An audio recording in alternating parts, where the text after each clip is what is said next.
My name is Greta Thunberg. I am 16 years old. I come from Sweden, and I want you to panic. I want you to act as if the house was on fire.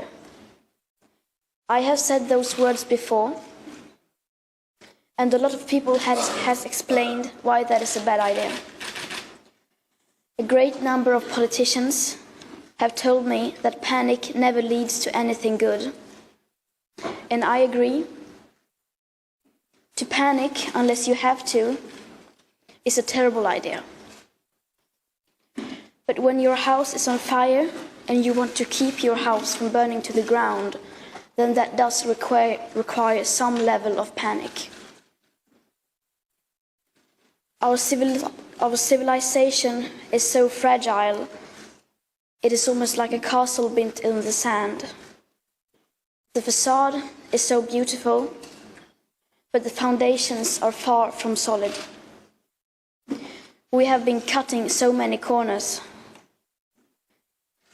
Yesterday, the world watched with despair and enormous sorrow how the Notre-Dame burnt in Paris. Some buildings are more than just buildings. But the Notre-Dame will be rebuilt. I hope that its foundations are strong. I hope that our foundations are even stronger, but I fear they are not. Around the year 2030, 10 years, 259 days and 10 hours away from now, we will be in a position where we set off an irreversible chain reaction that will most likely lead to the end of our civilization as we know it.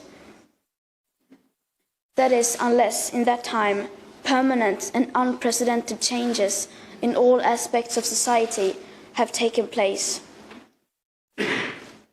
including a reduction of our CO2 emissions by at least 50%.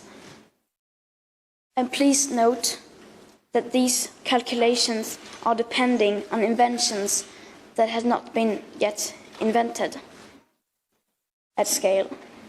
Inventions that are supposed to clear our atmosphere of astronomical amounts of carbon dioxide. Furthermore, do these calculations not include unforeseen tipping points and feedback loops, like the extremely powerful methane gas escaping from rapidly thawing Arctic permafrost? Nor do they include already locked-in warming hidden by air pollution, nor the aspect of equity or climate justice clearly stated throughout the Paris Agreement, which is absolutely necessary to make it work on a global scale. We must also bear in mind that these are just calculations, estimations. That means that these points of no return may occur a bit sooner or later than that. No one can know for sure. We can, however, be certain that they will occur approximately in these time frames, because these calculations are not opinions or wild guesses. These projections are backed up by scientific facts concluded by all nations through the IPCC. Nearly every major national scientific body around the world unreservedly supports the work and findings of the IPCC.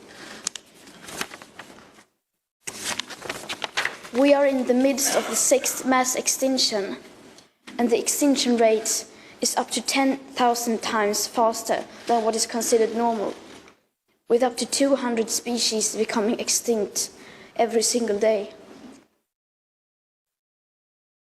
Erosion of fertile topsoil, deforestation of our great forests, toxic air pollution, loss of insects and wildlife, the acidification of our oceans. These are all disastrous trends being accelerated by a way of life that we, here in our financially fortunate part of the world, see as our right to simply carry on.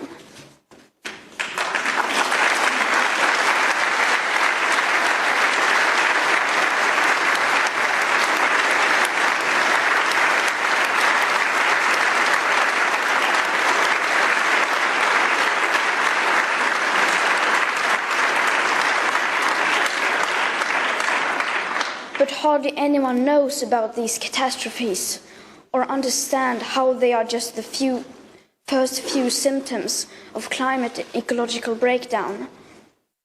Because how could they? They have not been told. Or more importantly, they have not been told by the right people and in the right way. Our house is falling apart, and our leaders need to start acting accordingly, because at the moment they are not. If our house was falling apart, our leaders wouldn't go on like you do today. You would change almost every part of your behavior, as you do in an emergency. If our house was falling apart, you wouldn't fly around the world in business class chatting about how the market will solve everything with clever small solutions to specific isolated problems.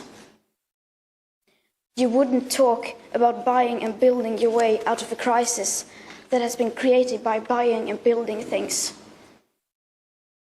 If our house was falling apart, you wouldn't hold 3 emergency Brexit summits and no emergency summit regarding the breakdown of the climate and environmental.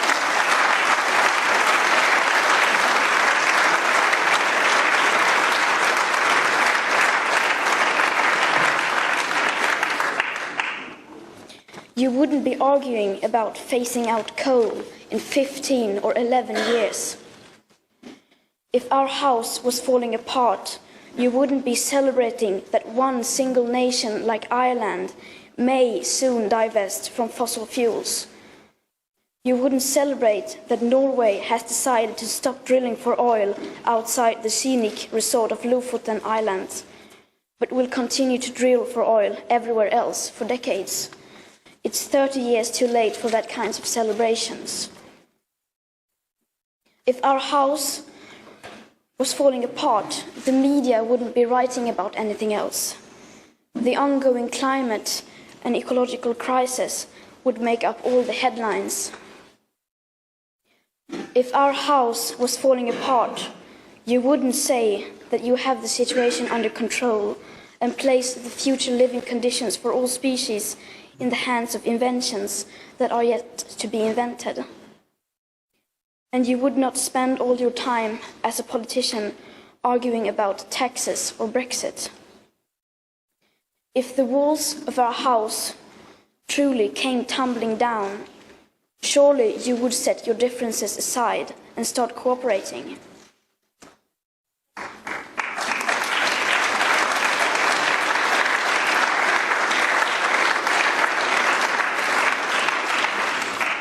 Well, our house is falling apart, and we are rapidly running out of time, and yet basically nothing is happening. Everyone and everything needs to change, so why waste precious time arguing about what and who needs to change first? Everyone and everything has to change, but the bigger your platform, the bigger your responsibility. The bigger your carbon footprint, the bigger your moral duty. When I tell politicians to act now, the most common answer is that they can't do anything drastic because that will be too unpopular among the voters. And they are right, of course, since most people are not even aware of why those changes are required. That is why I keep telling you to unite behind the science. Make the best available science the heart of politics and democracy. The EU elections are coming up soon, and many of us who will be affected the most by this crisis, people like me, are not allowed to vote. Nor are we in a position to shape the decisions of business, politics, engineering, media, education, or science. Because the time it takes for us to educate ourselves to do that simply does no longer exist. And that is why millions of children are taking it to the streets, school striking for the climate to create attention for the climate crisis. You need to listen to us, we who cannot vote. You need to vote for us. for your children and grandchildren. What we are doing now can soon no longer be undone. In this election, you vote for the future living conditions for humankind. And though the politics needed do not exist today, some alternatives are certainly less worse than others. And I have read that some parties do not even want me standing here today because they so desperately do not want to talk about climate breakdown.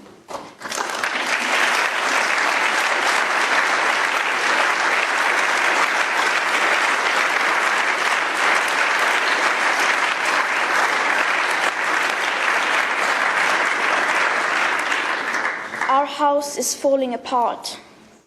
The future, as well as what we have achieved in the past, is literally in your hands now. But it's still not too late to act.